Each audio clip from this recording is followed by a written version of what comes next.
我看幽州这娃是在外头打工打傻了，脑子缺根弦。可不是嘛，放着城里工不打，跑回穷山沟做妖，花钱包下那条烂河道养只。年轻人呐，不听劝，早早吃亏。你看看，还盯装呢，跟真的一样。装模作样，能养出个啥来？8万块，4年的血汗钱全砸那条臭鱼沟里了。1年承包费2000，3年就是6000，加上鱼苗费，剩下鱼多少了？够他吃半年亏的。他还以为自己是啥人物呢。看着是死水，底下有活路。淤泥肥，朽草厚，水深够了，就差一场大水。我前2年见过有人往这河放鱼苗，最后全死光了。那不就叫试水吗？放几百块鱼苗玩玩。幽州倒好，几万块往里扎，纯粹钱多烧得慌。承刀费6000，清理河渡2000，拦渔网1500，鱼苗预算2万。小周，这些钱真够吗？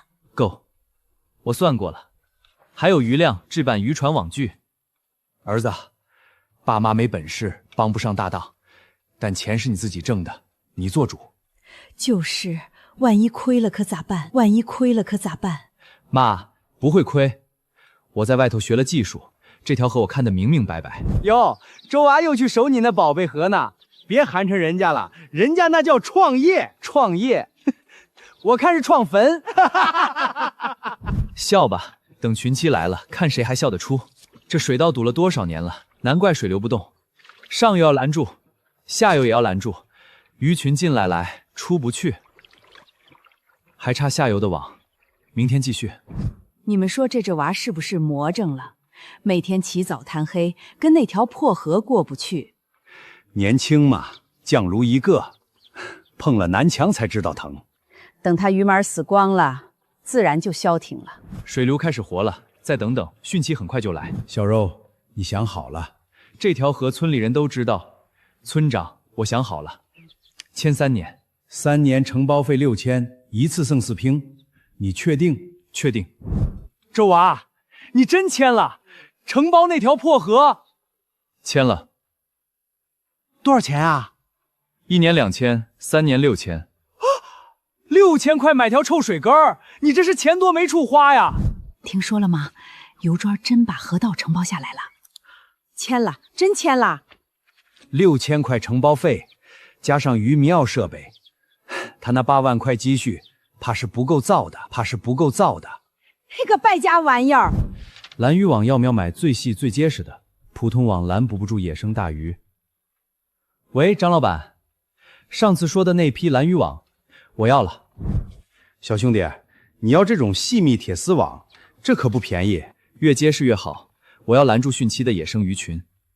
汛期？你打算泄洪结鱼？我查过气象资料，这几年入夏必有汛。年轻人有想法，行，我给你算便宜点。小伙子，你要草鱼还是鲢鱼？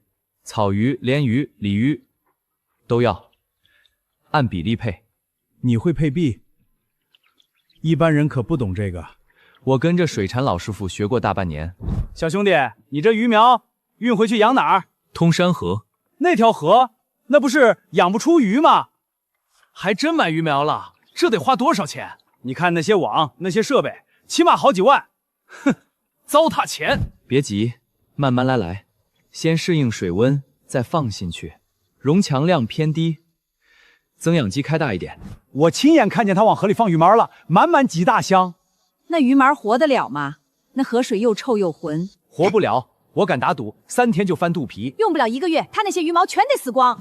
吃吧，长快点，汛期之前得有斤两。23暴雨，24年暴雨，24年暴雨，25年，今年也不会例外。水质还得再测。昨天气泡多了，可能是底泥发酵。又来了，天天装的有模有样。得多取点对比数据，总能找到问题的根源。淤泥堆积丈把深，这是坏事也是好事。肥得很，天然底肥比化肥强100倍。水湾，水流到这里就缓了，鱼群最爱扎堆，水草丰茂，天然饵料充足。这条河根本不是死水，在外打工4年，累死累活，到头台两手空空。小游，你对养鱼有兴趣？师傅，养鱼先养水，水质是根本。那怎么判断水质好不好？看颜色、闻气，这些我慢慢教你。河道养殖，淡水鱼习性。汛期鱼群迁徙规律。你看这些草鱼，专吃水草；鲢鱼是浮游生物，鱿鱼吃浮游动物，混养搭配动物，所以不同鱼种分层利用水体，产量翻倍。聪明，一点就脱。老师傅教的那些，终于能用了。上游水口要加油粗口网，下游出水口网眼再密备。周娃，你天天在河边忙，到底干活？干活？那条破河能干出啥名堂？先养一批试水鱼苗，看看存活路。活力不错，适应的很快，活得好好的，水质没问题。溶氧6.5 ，pH 值7.2，氨氮0.3，完美。草鱼放浅水区，鲢鱼、鳙鱼放深水区，鲤鱼放底层。4成草鱼鱼，3成鲢鱼，2成鳙鱼，1成鲤鱼，错不了。你们说说，我们家那个侄子是不是脑子有毛病？我恨不得把他摇醒。8万块啊，就这么打水漂了。小周，先吃饭。谢谢妈。鱼苗活得好吗？活得好，试水的那批全活了，距离往年汛期还有1个月左右。准备烹饪，只等天时。周娃，你给我站住！你是不是脑子进水了？好好的安稳日子不过，非得折腾那条臭水沟。二婶，这条河能养鱼，我考察过了。考察个屁！全村人都知道这河养不出鱼，你还往里头砸钱。二婶，我自己挣的钱，我有数。你有数？你有啥数？你就是把钱往水潭里打水漂。翠花说的也没错，那条河确实不行。年轻人嘛，让他碰碰冰也好。你看看，大家都这么说，就你一根筋。二婶，我尊重你，但也请你尊重我的决定。尊重？你拿8万元糟蹋，我还怎么尊重你？那是我4年攒下的，每一分都是我自己挣的。你挣的就可以乱花？你爹妈怎么办？你以后娶媳妇儿怎么办？二婶，我养鱼就是为了让爸妈过上好日子。好日子？等你亏光了，连饭都吃不上，连饭都吃不上。你跟我来。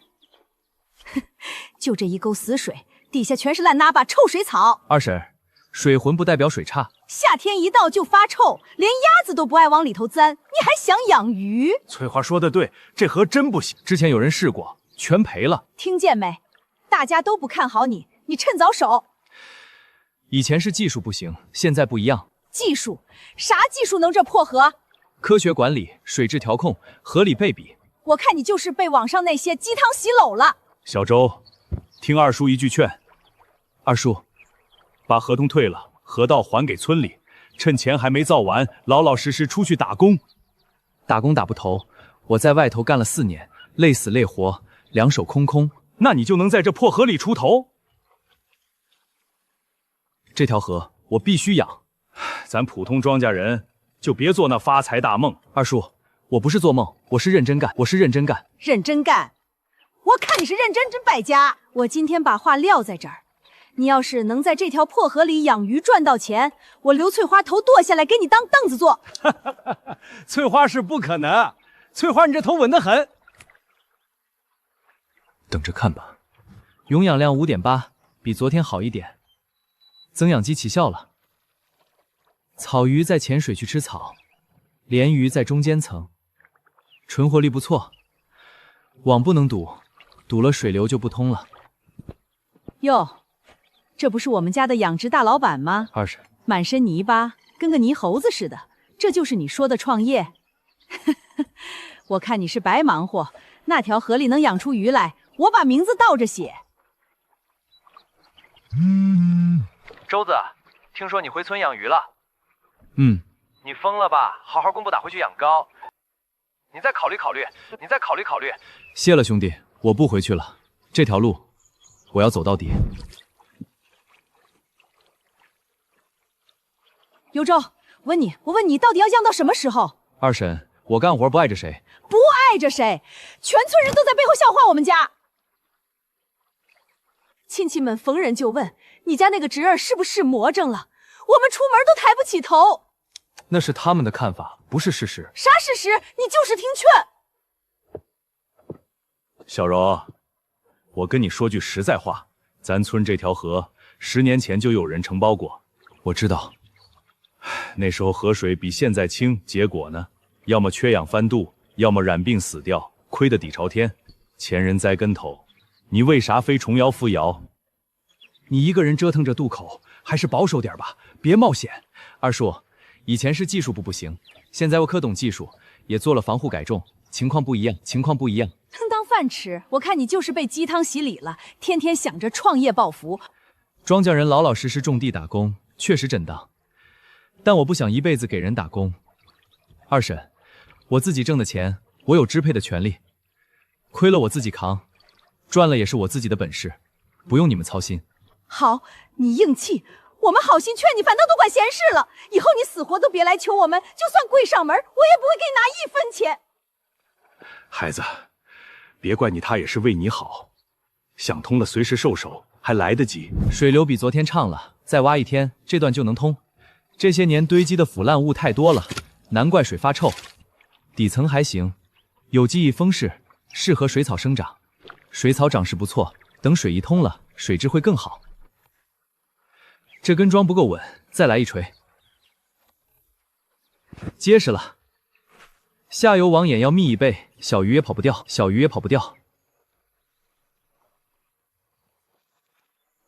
幽州那小子又在河边挖泥呢。挖泥，挖了有啥用？说是疏淌水道，我看着跟闹着玩似的。花那冤枉钱买设备，纯属浪费。增氧机放深水区，氧气从底下往上冒，负面面最大。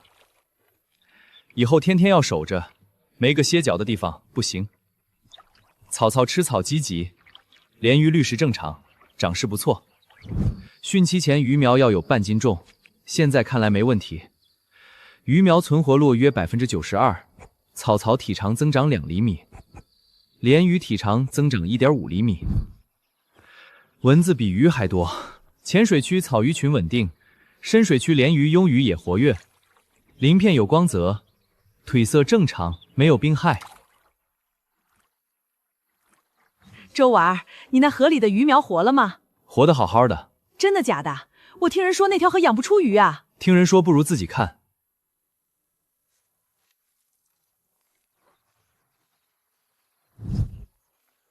周娃，我听说你在河边搭棚子了，打算住那儿，方便照看鱼毛。你这是何苦呢？一条破河，值当吗？再等1个月，汛期一来，好戏开场。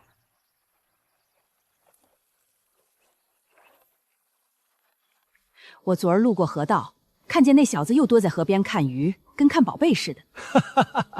他那鱼苗能活到现在，已经算命大了。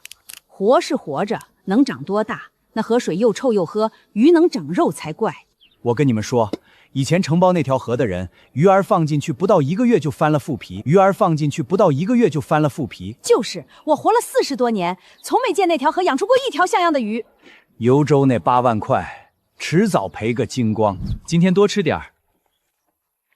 周哥哥，你在干啥？养菊。鱼在哪儿？我咋不见？看到那些水花没？那是鱼在吃食。哇，好多水花，鱼大不大？现在还小，过阵子就大了。别在这儿玩，河边危险。奶奶，周哥哥在养鱼。你也是，这河养不出鱼的。谢谢关心，我会注意。体长6厘米了，比上周长了快1毫米。草鱼生长速度正常，鲢鱼稍慢，鲈鱼和鲤鱼都达标。周娃又买网了？准备汛期用。汛期汛期发大水，鱼不全冲跑了？冲不逃逃，我拦住了，我拦住了。手起网用于近岸捞鱼，撒网用于深许区。还得练，汛期捞鱼要快准狠。他昨天又买渔网了，你猜多长？10米的撒网。他还真准备捞鱼呢，也不看看那条河值不值得捞。我算是看明白了，这小子是铁了心要撞南桥。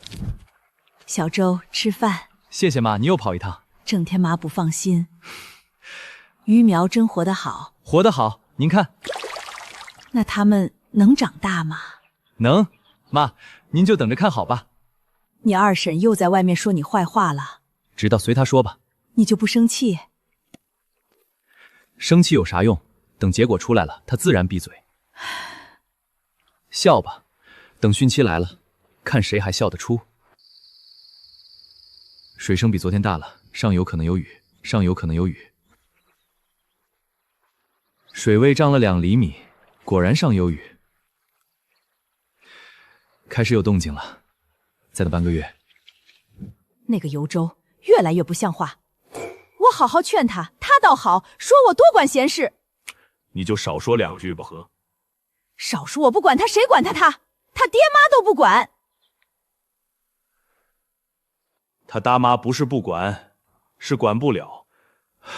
那孩子犟起来，10头牛拉不回。犟那叫蠢，8万块钱往收水沟里砸，不是蠢是啥？翠花，你嘴上留点德，那是咱亲侄儿。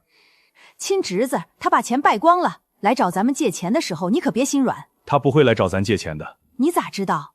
那孩子要强，说了自己扛，就不会开口。小周啊，小柔，你到底在图啥？小周，二叔，小周，二叔，鱼毛真活下来，活得好好的。二叔要不要看看？我不懂鱼，我就想问你，你到底想干啥？二叔，我想让爸妈过上好日子。打工4年，攒了8万块，可在城里连个厕所都买不起。回村养鱼是我能找到最好出路。你大妈支持你？他们不说支持，但也没拦我。那就是支持了。你妈那个人，要是不愿意，早就闹翻篇了。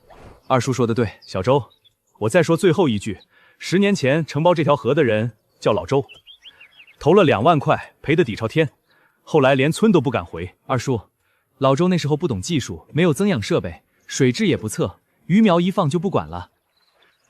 你看，我清理了水道，装了增氧机，蓝渔网上下下游各一道，分批投放，合理配比。每天检测水质，定时投外，定时投外。你说的这些，我一个字都听不懂。听不懂没关系，您看结果就行。要是真撑不住了，记得来找二叔。谢谢二叔。你二婶那个人嘴毒心不好，你别往心里去。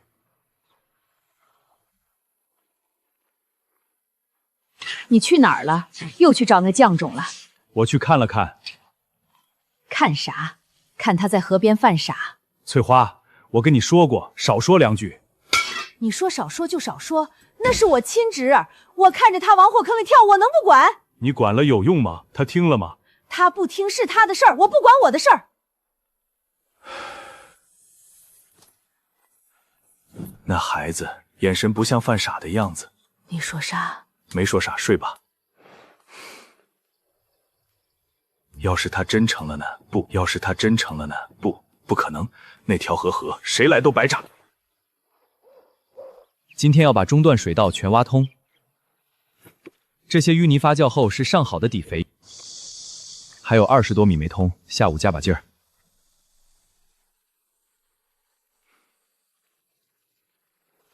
这草根太深了，得用镰刀尖。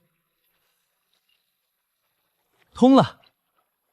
水流带动了氧气交化，水质会慢慢变好。7.2，比昨天高了0.7，效果很明显。漩涡好，鱼群会在这里聚集，觅食方便。上游有雨，水位在涨。汛期之前，这些桩子必须牢得像钉子一样，网不能堵，堵了水就不通了，鱼也进不来。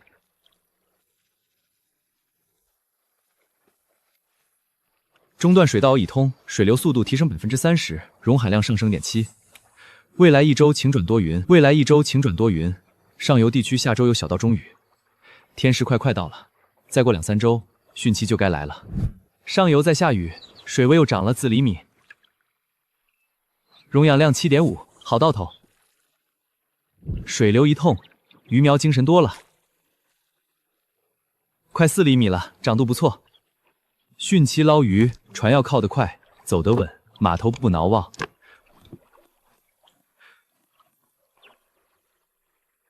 水道通了，网栏好了，鱼苗在长，万事运备，只趁一场大水。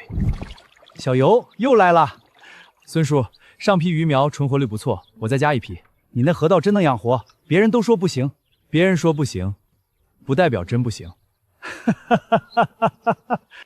这批草鱼苗体色发亮，活力不错，多少钱一位？草鱼苗3毛，鲢鱼苗2毛5，优鱼苗3毛5，优鱼苗3毛5。草巢2000头，鲢鱼500头，优鱼1000头，鲤鱼500头。你这是懂配比啊？草毛吃草，鲢鱼滤食浮游生物，优鱼吃浮游动物，鲤鱼翻底泥，各占各的层，互不抢食。行家，你跟谁学的？在工地旁边的水产厂跟老师傅学了大半年。你这后生有前途，别人买鱼苗就是一窝端，你还知道分层配比？养殖就讲究科学，不能蛮干。说得好，来，这批鱼苗我给你挑最壮的，袋子别压太紧，留足氧气。放心，干了20年了，这规矩我懂。孙叔，再过1个月，我还要来买一批小龙浪虾苗和甲鱼苗。你要搞多元化养殖？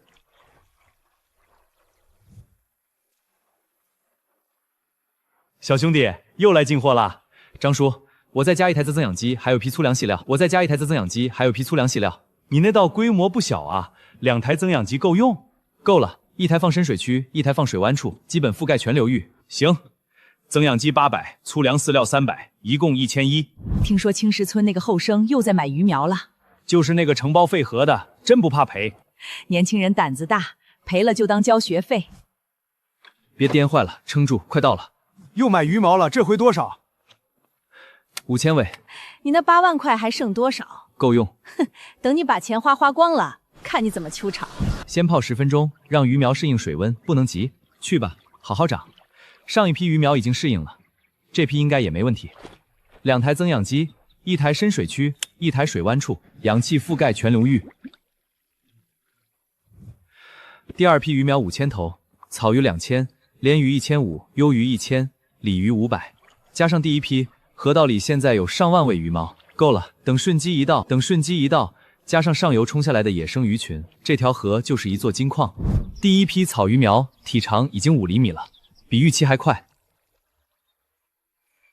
溶氧量7.8，pH 值7.1，水质越来越好。抢食积极，活力充满，没有任何病态。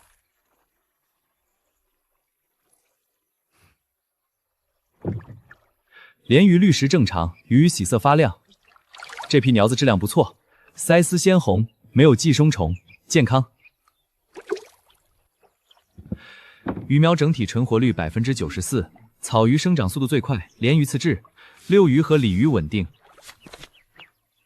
下一步，在河道深处搭建人工鱼巢，给鱼群提供繁殖环境。鱼巢放在深水区，水温稳定，鱼群产卵有安全感。睡不池用来暂伤病鱼，万一有鱼苗生病，能单独隔离治疗。周啊，你那鱼苗长得咋样？挺好，真挺好，不是死了一半？存活率90%多，90%多吧？90%多，那条破河真能养活鱼。吃吧吃吧，再过1个月，你们就是我的本钱。小伙子，你就是承包这条河的油轴。周叔，您找我。听说你在河里放了鱼苗，活得好？活得很好，存活率90%多。了不了，这条河我打了40年鱼，从没见谁养活过。你是咋做到的？清了水道，装了养鸡，水质调好了，鱼苗自然就活了。就这么简单，道理不复杂，关键是要做得到位。小伙子，我跟你交个底，这条河汛期的时候上游会冲下来不少野生鱼。我知道，你知道？我查过气象资料，也问过上游的渔民，每年入夏必有大汛，泄洪的时候鱼群顺水而下。你这后生不简单。周叔，您在上打了40年鱼，比我懂。要是有啥经验能教我，我洗耳听。经验倒是有一些，你有空来找我，我跟你细说。小伙子，拦渔网一定要结实，汛期水势猛，网要是被冲垮了，啥都白搭。谢谢周叔，我记住了。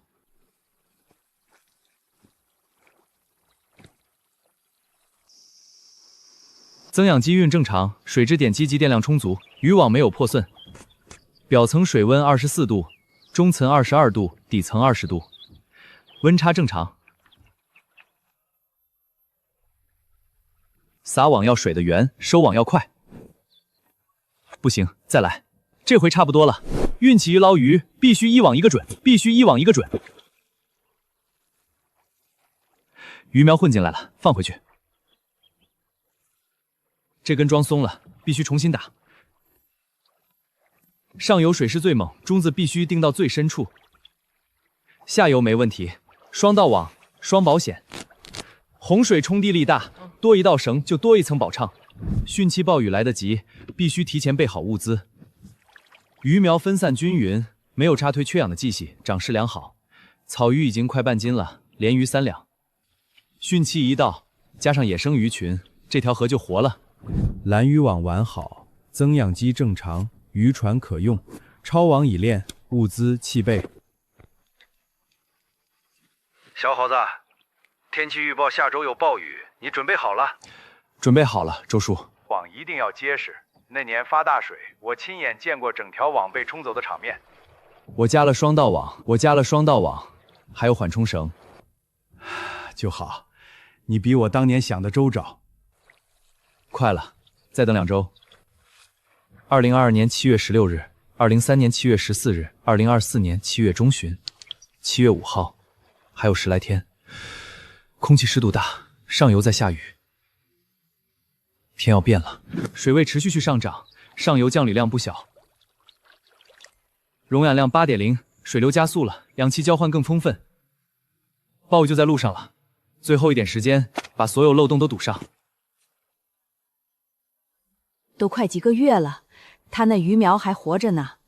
活着呢，我前天路过看见了，水面上有鱼跳。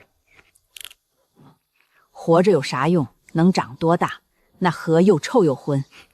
我昨天特意去看了一眼，那小子又在河边忙活，搬石头修码头呢。修码头，他真以为能捞鱼？唉，年轻人嘛，干劲儿足，就是方向不对。我告诉你们，等他鱼苗死光了，他哭都来不及。到时候别来找我借钱。你也不能说的那么绝对。绝对，我活了40多年，从没见过那条河养出过鱼。草鱼最爱吃嫩草，鳞鱼不用管，自己滤食生物。周哥哥，鱼真的活了！活了，还长得挺快呢。我能看看吗？看可以进，别小心掉水里。哇，好多鱼！那个大的是草鱼吗？对，草鱼长得最快，已经半斤了。半斤能吃了吗？还不能吃，得再长长。别在河边玩，危险！周哥哥养了好多鱼。你别带孩子往河边来呀！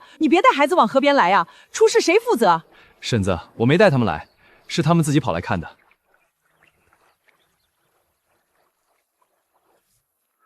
周娃，你那鱼苗还活着？活着，真活着，不是哄人吧？不信你自己去看。活了就活了呗，反正也长不大。就是，那条河养活鱼苗又怎样？到头来还是赔。你看，那个傻子又在河边坐着了，天天守着那条化河，跟守宝贝似的。等他亏光了，看他还有这股劲儿。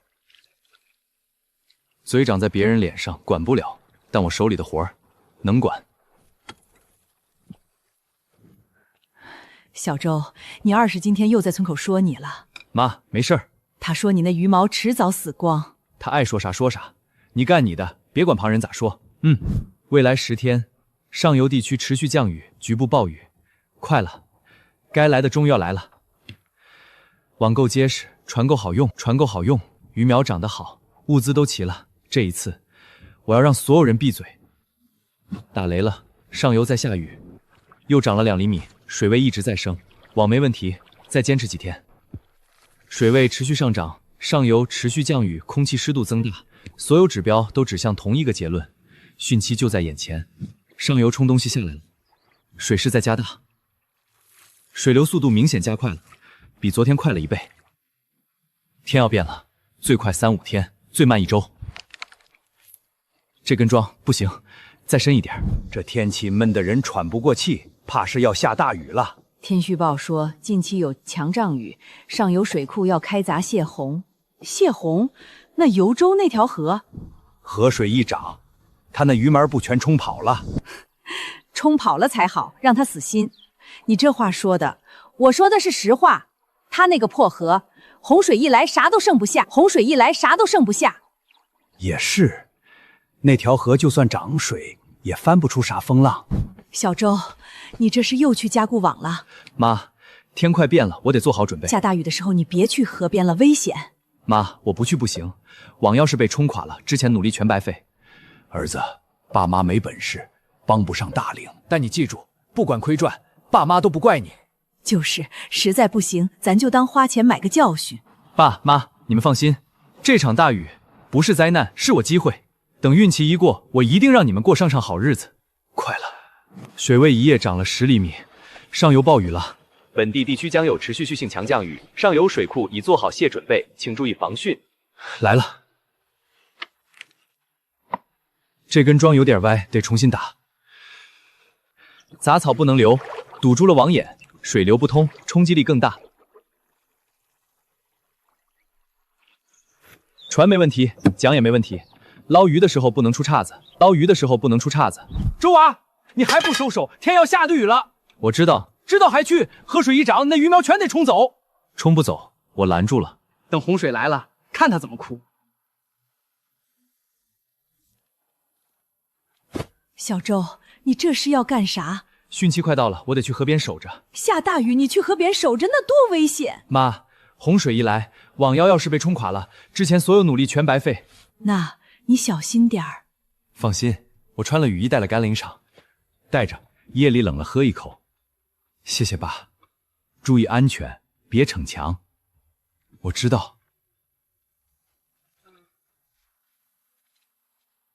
今晚可能就有雨，先做准备。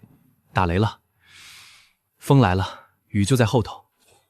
快了，网没问题，桩没问题，绳没问题。这一夜，我必须撑过去。雷太近了，雨马上就到。先看上游网，这是最关键的一道。这根桩还好，这根也没问题。这个绳结有点松，不能有一个松的。洪水一来，一个松结就是整张网的崩溃点。下游网也检查一遍，不能有任何失漏。风变大了，雨马上就下，多一道绳，多一层保险。支手刚刚斜着打，能分散水流的冲击力。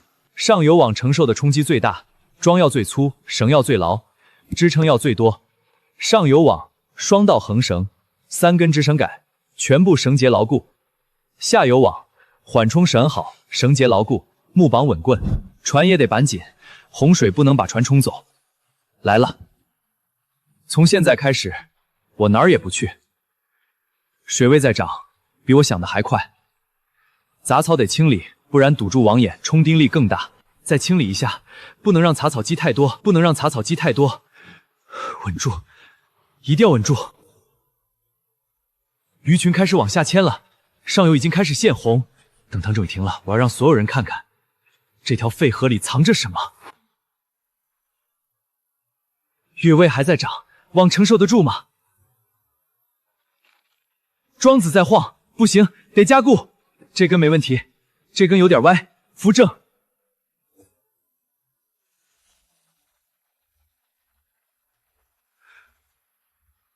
来了，鱼群来了，开闸了，最关键的时刻到了，撑住，一定要撑住！绳前杆要断了，不能断，不能断，不能断！再加把劲儿，撑过去就好了。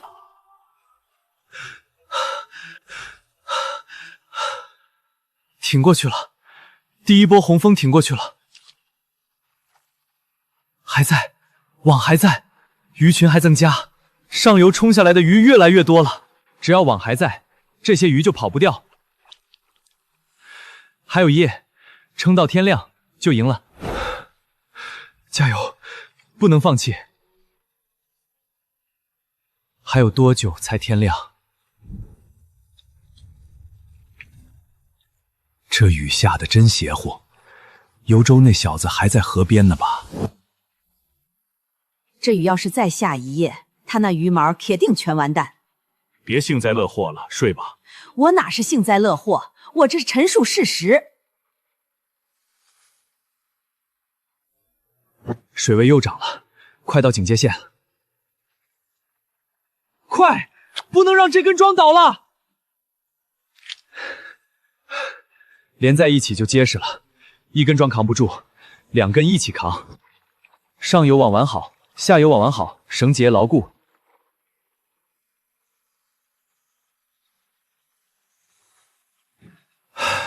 天快亮了，再撑一会儿，不能辜负爸妈的期望。这雨终于停了，下了一整夜，村都泡了。走去河边抽，看看游舟那小子咋样了。我倒要看看他那鱼麻还能剩几条，肯定一条不剩，全被冲跑了。他还守着呢，该捞鱼了，比我想的还多。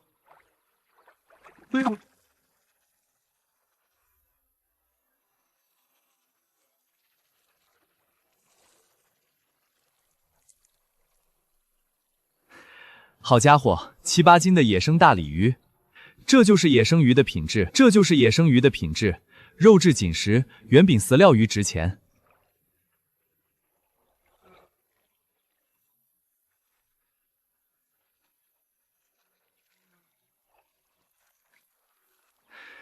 满了，先靠岸卸鱼。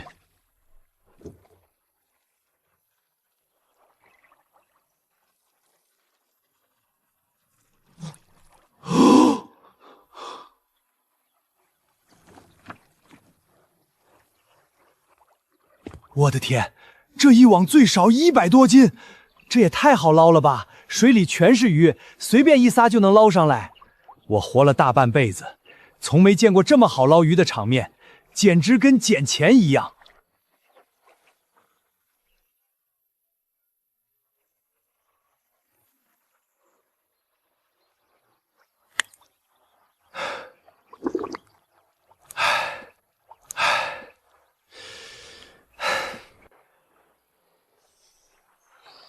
早知道当初，别说了，说了更难受。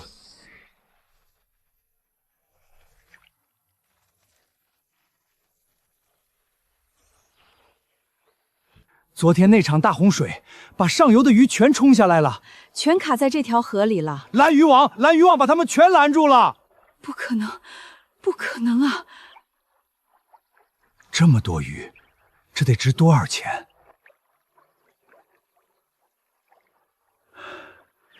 我明白了，这小子从一开始就算好了，他承包河道加固拦网，不是为了那点鱼苗，是等这场汛期截流上游冲下来的野生鱼。怪不得他非要承包条没人要的死骰河，怪不得他不惜重金加固防护网。他孤身一人死守岸，这哪里是莽撞冲动，这分明是深思熟虑，步步为营。全是野生活水鱼，品质上等。拿到镇上集市，最少10块钱一斤。2万，他捞了2个小时就赚2万，我们种地一本年才1万出头，几船就2万，他还有一整条河的鱼。小周，辛苦你了。不辛苦，一切都值了。儿子，你出息了。爸，这才刚开始。啥？这条河还能养很久，今天的衍生鱼只是意外之喜。真正赚钱的还是长期养殖。你从小就是个有主意的孩子，妈信你。妈，以后不会再让你和爸吃苦了。好，小周，之前是二叔眼光短浅，一目劝你放弃，你别往心里立。我明白你们是为我好。你真能原谅二叔？二叔，过去了就过去了，过去了就过去了。好孩子。周娃，之前是二婶嘴笨，眼光菜，说话不好听，你千万别记恨二婶，你大人有大量，原谅我这一回行不行？二婶真的知道错了。二婶别说了，我还有活干。尤周呀，你可真是咱村的能人，年纪轻轻就有这般本事，以后咱村就靠你带动了。你要是还缺人手，尽管喊我们。尤周，你那河道还招人不？我力气大。多谢各位好意，以后河道还要长期养殖，后续会招人干活。紧绷多日的神经终于彻底放松了。没人知道，为了等这场孕期，我翻了3年气象资料，走访10余位老渔民，钻研河道水流规律，默默查算了整整半年。旁人只看到一夜暴富的光鲜，没人知晓背后无数辛苦日夜，没人知晓背后无数辛苦日夜。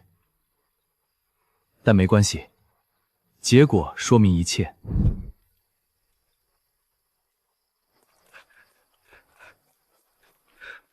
好鱼，全是野生熟水鱼，当场给你高价，不压价。行，就按10块1斤算。成交，我马上调车来拉。要是当初没人跟风嘲讽，要是有人相信尤周，哪怕搭把手。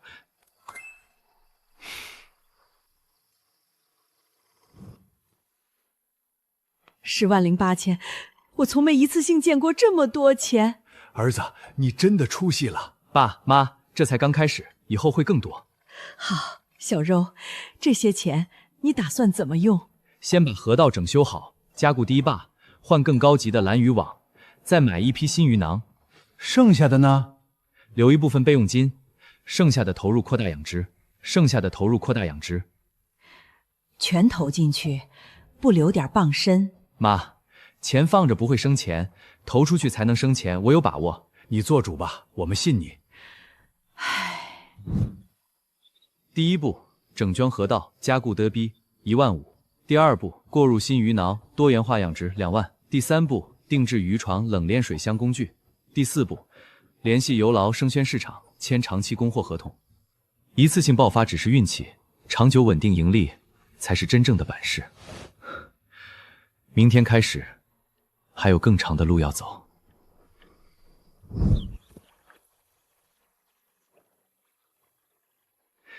鱼苗在，比我想的还壮。网经受住了考验，说明我的加枯方案是对的。尤周，早啊！早。你那河道还招人吗？你那河道还招人吗？我愿意干，后续会招，到时候通知你。整修河道，更换蓝渔网，过入新鱼锚，定植船和冷电水箱，签供货合同。一步一步来，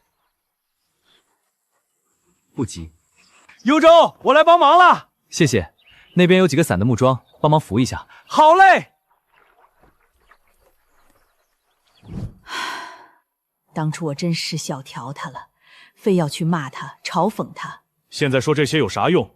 要是我当初好好说话，主动帮衬一把，现在也能跟着沾料。我那天还说他要是成了，我给他当凳子坐，现在全村人都记着这事儿呢。你那张嘴啥时候能管住？我当时哪知道他真能成啊！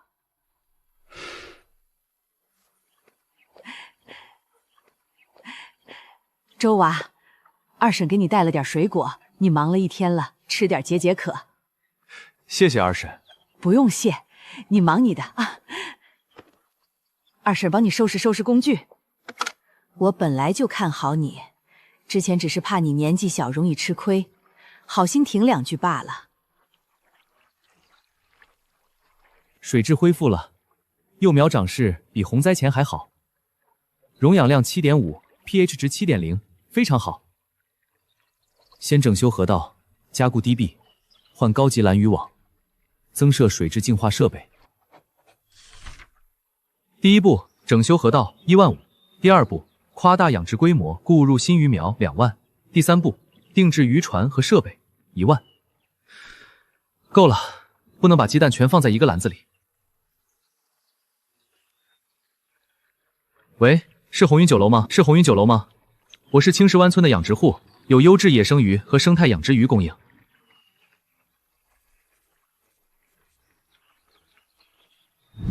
尤周，你那鱼卖的咋样？卖完了，10万多。厉害！以后有啥好项目，记得带带我们。放心，机会会有的。从被全村嘲笑到一夜暴富，这一切来得太快，不能挑，不能急，一步一步走稳。这条河已经证明了它的价值，接下来我要让它的价值翻倍。一个人干是一条河，一群人干是整个村。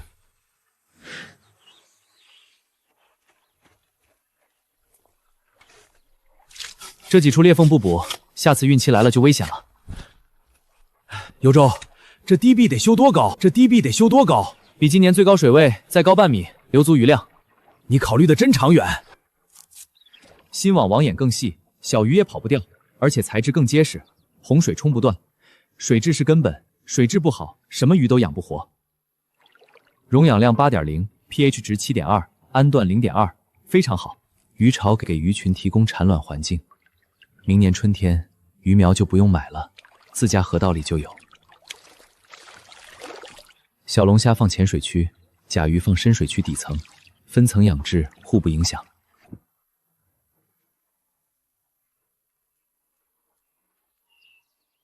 草鱼吃草，鲢鱼滤食浮庸生物，鱿鱼吃浮庸动物，鲤鱼翻底泥，各占各的层，互不抢食。原来养鱼还有这么多讲究，养殖讲究科学，不能蛮干。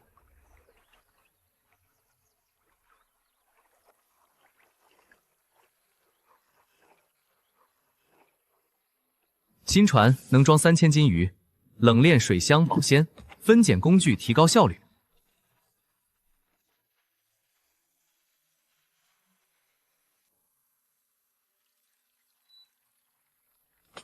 以后捞鱼就走标准化流程：捞、分拣、称重、装箱、冷链运输，一气呵成。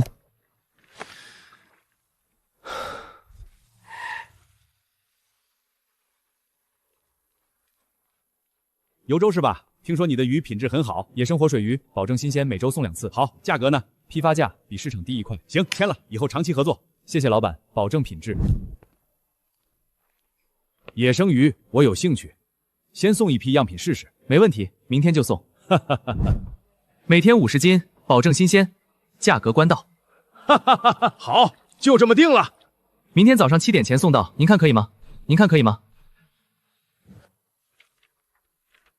？3家酒楼，2个生鲜市场，加上收购商的批量塞购，秀路稳了。养殖、捕捞、销售，一条龙打通了，这才是真正的开始。小周在家吗？村长，快请坐。小周，你现在可是咱村的骄傲。以前村里人眼光短浅，不懂你的本事，多有得罪。我替大家给你赔个不是。村长，都是乡里乡亲，没必要这么见外。我今天过来是想跟你商量一件事。村里还有2条废弃河道，常年闲置，无人打理。我想低价承包给你，租金好商量。你的养殖技术过硬，大脑灵活，要是能把另外2条河堵也泡活，不仅你能赚钱，还能带动村里闲置劳动力，给村里人增加收入，一举两得。村长，让我先去看看那2条河道的情况。水质不错，水深够了，明草充准，可以养。深潭适合养甲鱼，水位稳定，温度适宜，肥度也可以，改造一下就能用。村长，3条河道我全部承包，租金按官方标准结算，1分不少。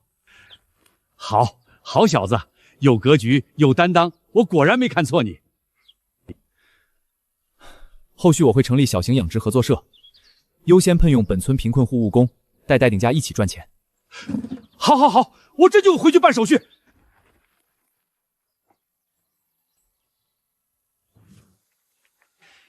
听说了吗？幽州要把全村3条河道都承包了。3条？那得多大的规模？他还说要成立合作社，优先用咱村的人。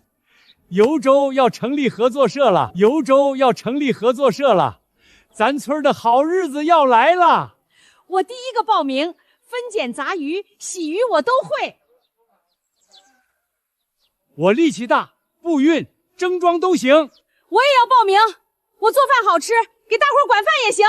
翠花，你前几天还骂人家败家呢。那是以前，我早就看好周娃了。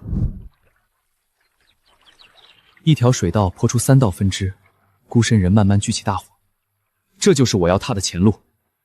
先把水路流里修湍，再布设隔离防护网，操作方式参照通山河的标准。清楚了，看好了，木桩要打深，至少入泥2尺，不然洪水一冲就倒。这么深？深才稳。我通山河的桩就是2尺深，洪峰来了都没倒。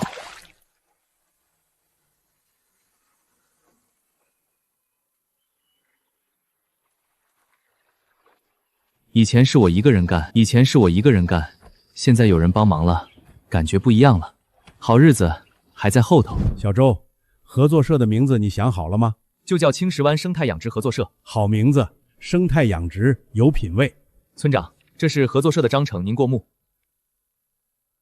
考虑得很周全，优先复用本村村民，工钱按月结算，年底还有分红。对，让大家都有盼头。好，我支持你，村里出证明，帮你办手续。谢谢村长。谢啥？你要是能把咱村带动起来，我该谢你才是。每月工资3000，年底还有分红，比在外面打工还强。我报名。姓名？张大壮。有啥特长？力气大，搬石头扛袋子都行。好，记下了。下一个。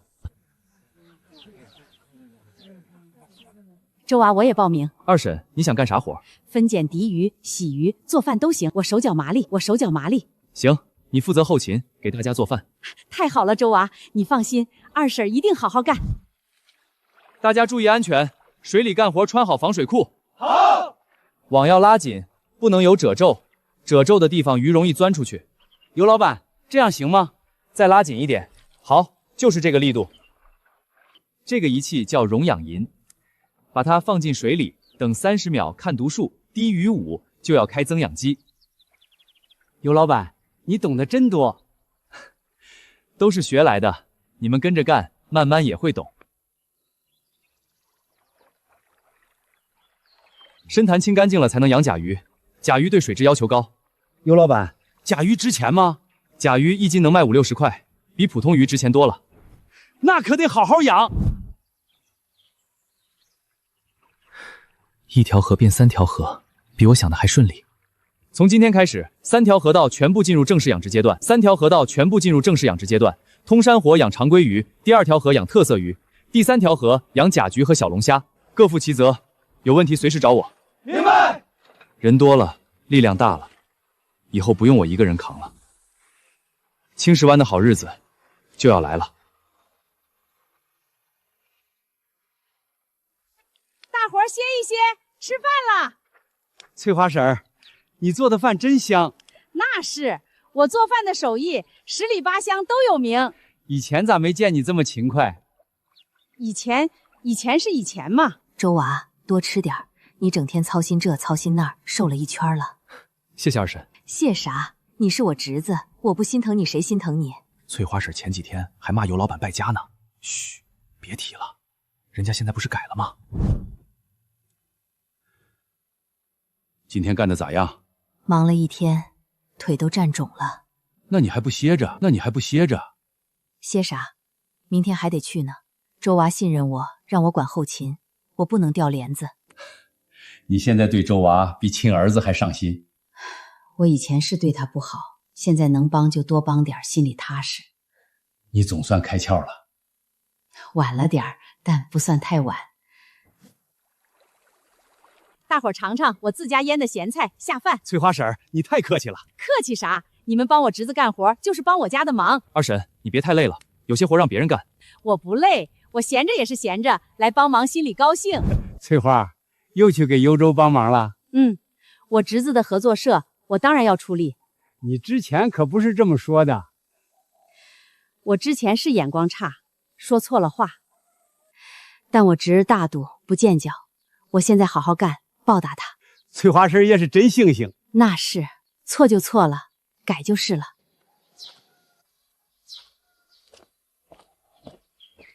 二婶，你先走吧，我再看一眼河道。那你早点回来，别又守到半夜。知道了。周娃，二婶以前说的那些混账话，你别往心里信。二婶，都过去了。过去了是过去了，但二婶心里过不去。你那么辛苦，我不但不帮忙，还说风凉话，我真是糊涂。二婶，你现在不是在帮忙吗？这就够了。走了。人性本就复杂，能认识到错误，愿意改就不错了。不管过去怎样，现在大家都在往前走，这才是最重要的。小周，你现在可是咱村的骄傲。以前村里人眼光短浅，不懂你的本事，多有得罪，我替大家给你赔个不是。村长，都是乡里乡亲，没必要这么见外。我今天过来，还有一件事想跟你商量。上面在推农业养殖补贴，我帮你申请了一批。真的？真的。你现在是咱村的养殖大户，申请补贴名正言顺。谢谢村长。别谢我，这是你应得的。你把3条河道都盘活了，带动了10几个村民就业，村里人都念你的好。我只是做了自己该做的事。小周，镇上准备搞个农产品展晓会，我推荐你参加。你把你的生态鱼拿去展示，既能打开知名度，又能拉客户。农产品展晓会什么时候？下个月15号。好，我参加，正好把合作社的品牌打出去。好小子，有眼光，你准备，到时候我带你去。谢谢村长。农产品展销会，这是个好机会，我得准备一些精品鱼，还要做宣传材料。草鱼已经快1斤了，鲢鱼半斤，甲鱼和小龙虾长势也不错，体色鲜亮，鳞片完整，品质上等，拿去展销没问题。这条河的鱼长得比通山河还快，水质好就是不一样。甲鱼牙存活率90%，小龙虾繁殖很快，已经有不少小虾了。甲鱼怕光，白天不出来，晚上再来看。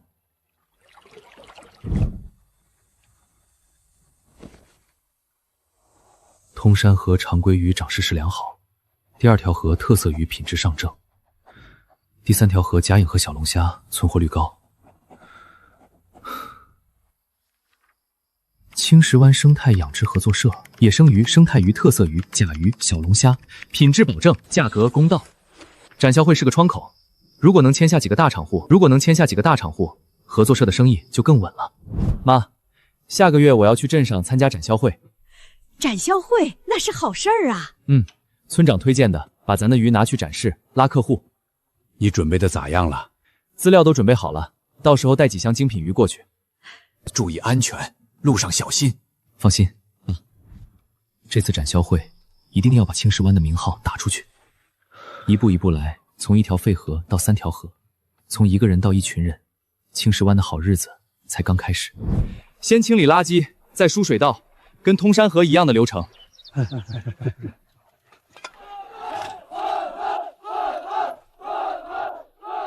垃圾别往河里倒，堆到岸上来，杂草连根拔，不然还长。尤老板，这树干冲下来多少年了，沉得跟铁似的。好，搬远点，别挡道。收到。大伙儿歇一歇，吃饭了，多吃点儿，下午还有重活呢。上游网先安，木桩打2尺深，跟通山河一样的标准。尤老板，这条河比通山河窄，网要不要短一些？不用，网长一点没关系，多出来的折在岸边更牢固。铁丝要绕3圈，打死结，不能留活扣。洪水一来，活扣一松就完了。3圈？我之前绕1圈就完了，不够，3圈才保险。宁可多费点时间，也不能偷工减料。好，蓝渔网安装完毕，下一步测水质，调增氧。容氧量5.5，偏低。这条河跟通山河一样，水流太缓，需要装增氧机。增氧机多少钱一载？800，2台1600，但能保证鱼苗存活率值。容氧量上来了，7.0，可以投苗了。孙叔，第2批鱼苗准备好了吗？明天送过来。翘嘴鳔放中上层，黄臂鱼放底层，桂鱼单独养。尤老板，为啥桂鱼要单独养？桂鱼是肉食性鱼，吃小鱼，跟别的鱼混养，小鱼全被它吃了。长见识了。这个区域用细网隔开，桂鱼单独养，喂小鱼和虾米，不能让它饿着。桂鱼值钱吗？1斤能卖30-40块，比普通鱼贵1倍。那可得好好养。深潭是养甲鱼的最佳位置，水深，水温稳定，安静，甲鱼最怕吵。尤老板，甲鱼苗啥时候到？下手到，先把深潭清干净，消毒一遍。神石灰化水，泼洒全潭，杀灭寄生虫和病菌，等3天再投苗。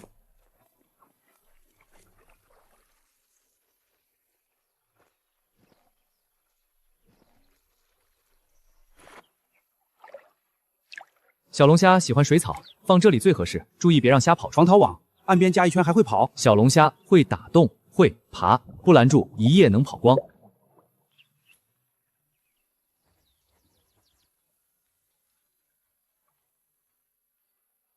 从一个人干到一群人干，这感觉真好。走过路过不要错过，青石湾野生鱼，新鲜活跳。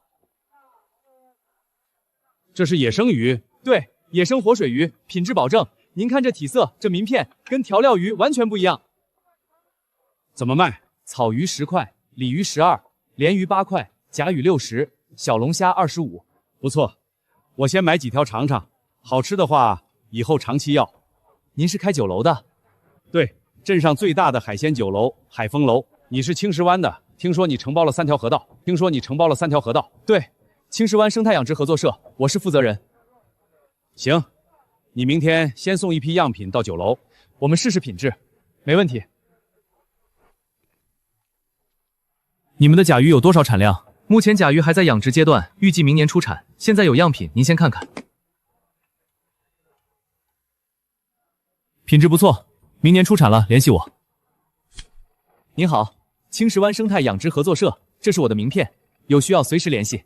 今天签了2个意向客户，加了10几个联系方方写，卖了1000多块钱的鱼，不错。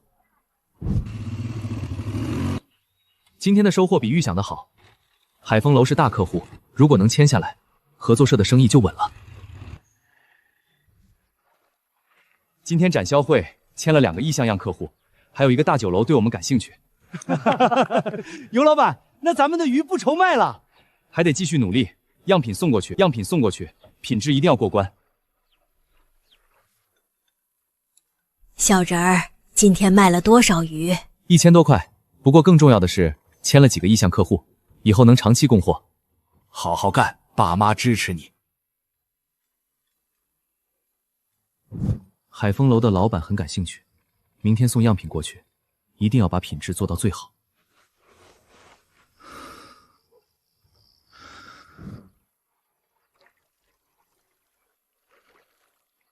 这条草鱼体色鲜亮，活力好，行。这条鲤鱼鳞片完整，个头大，行。甲鱼挑2只最大的，小龙虾挑1箱最活的。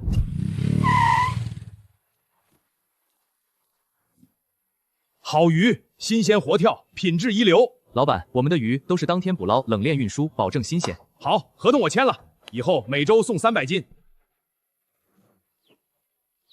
今天任务重，3个酒楼的货一起送。张大壮，你负责捞鱼；老李，你负责分拣称重。收到。1网网，3网，大的挑出来，小的放回去。我们只卖上等货，不能砸了招牌。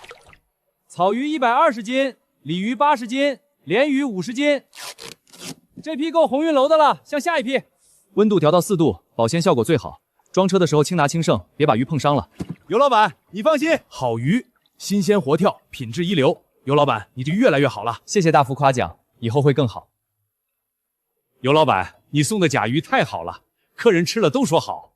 甲鱼是我们合作社的特色产品，品质保证。尤老板，你这野生鱼跟市场里卖的完全不一样，肉质紧实，口感鲜美。我们用的天然草料和粗粮喂养，不喂饲料，品质自然好。好，以后长期合作。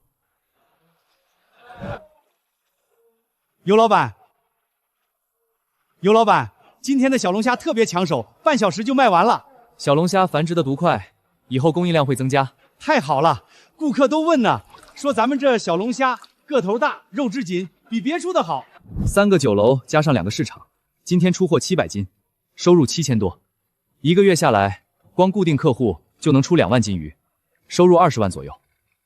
兄弟们，今天的货全部送完了，客户反馈很好，大家辛苦了。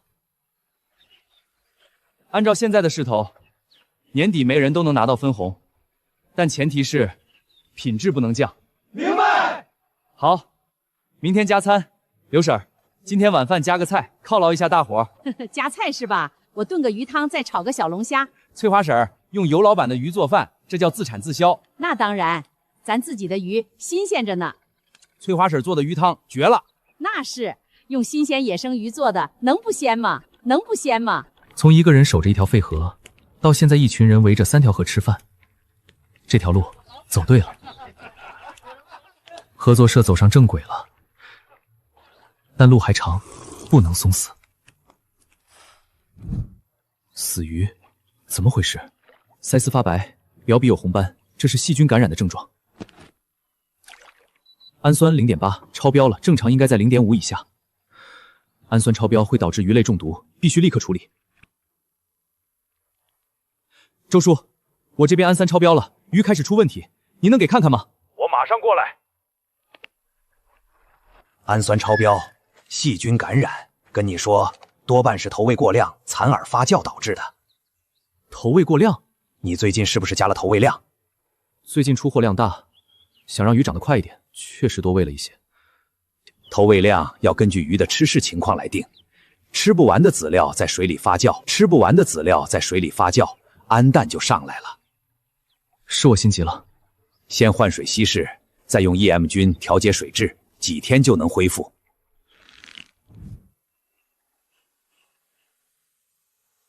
以后投喂量严格控制，从今天开始，投喂量由我亲自控制。每个河道的投喂量根据鱼的吃食情况来定，宁可少喂，不能多喂。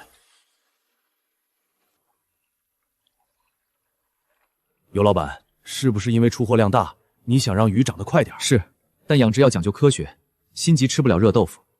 氨酰0.3正常了，差点出了大事，以后不能再犯这种错误。投喂不能过量，水质必须定期检测，发现问题必须一刻处理，不能拖。小周，听说河道出了点事。氨盐超标，死了几条鱼，已经处理好了，没事。你别太着急，慢慢来，慢慢来。妈，我知道了，这次是教训，以后不会了。通山河水质正常，第2条河已恢复，第3条河也没问题。每天测2次，早一次晚一次，数据必须记录。尤老板发现问题真快，要是这一天死鱼就更多了。他学的东西真多，要不是他，咱们都不知道咋办。创业路上不可能一帆风顺，但只要科学管理，及时应对，就没有过不去的坎。以后每个星期做1次全面检测，每月请老周来指导1次，不能让同样的问题再发生。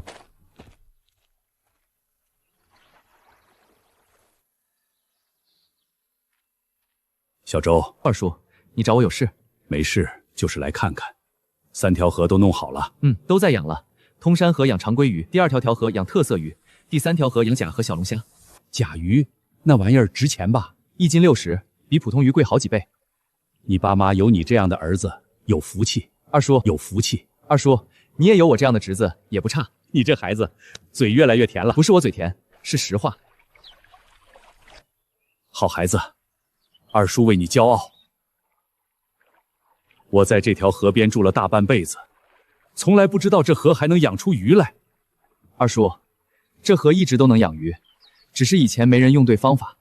你说的对的方法，就是你学的那个啥技术？对，水产养殖技术，清了水稻调水质，装了增氧机，科学制钓，每一步都有讲究。原来如此，我活了50多年，才知道养鱼还有这么多门道。养鱼先养水，水质是根本。这个仪器叫溶氧仪，把它放进水里，看，溶氧量7.5，说明水里氧气充足，鱼不会缺氧。低于5就要开增氧机，低于3鱼就危险了，会翻肚皮。明白了。通粘和7.8，第2条和7.5，第3条和7.2，都在正常范围，都在正常范围。谢谢二叔，辛苦了。辛苦啥？应该的。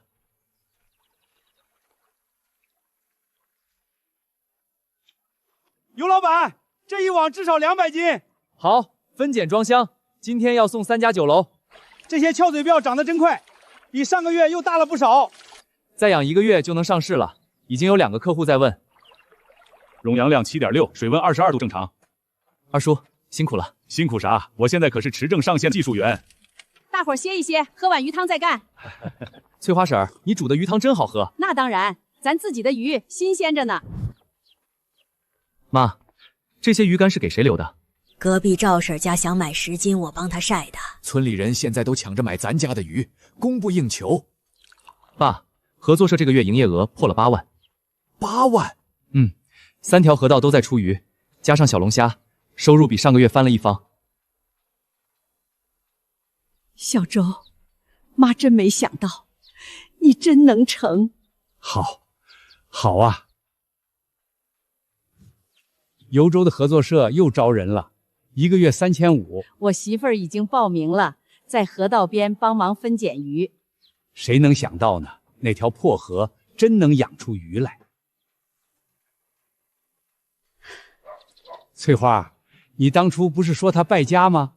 我那是怕他吃亏，现在我侄儿出息了，我高兴还来不及呢。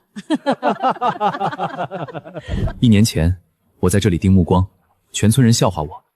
现在3条河道在出产，10几个村民在合作社上班，二叔学会了测水质，二婶管后勤，爸妈再也不用为钱发愁。这一切值了。3条河还在流。